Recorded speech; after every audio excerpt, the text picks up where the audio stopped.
An overnight curfew has been enforced in Los Angeles, where police say they made mass arrests after a fifth day of protests over President Trump's controversial deployment of the National Guard and Marines.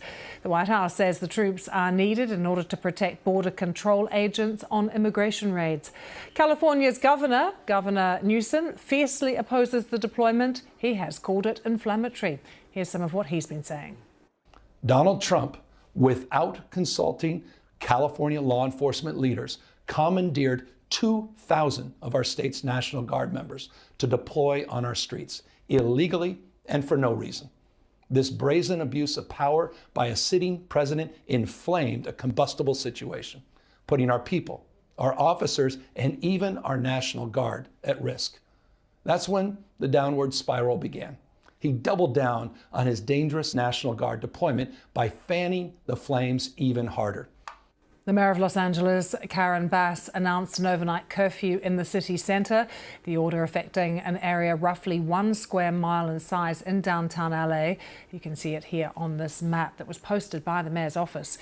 It will be enforced between 8 p.m. and 6 a.m. local time. That is less than an hour from now. Some people were granted exceptions: emergency, medical personnel, people who live and work there, and media as well with formal credentials.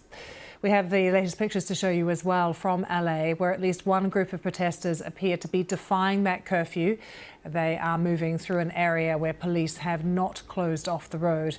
LAPD posting on social media that it was addressing what it described as multiple groups and that mass arrests were being initiated.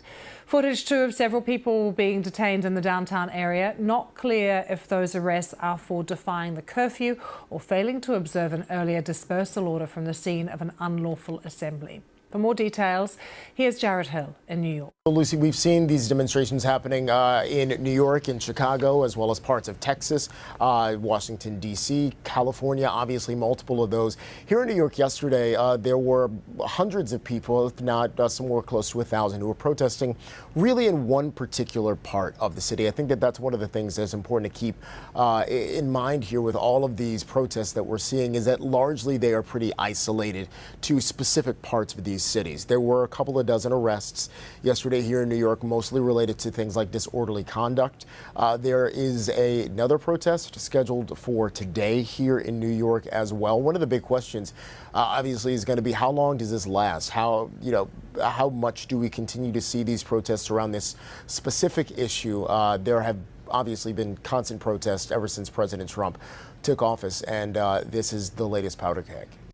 Well, Jared, they're mentioning where we have also seen some protests in Texas. The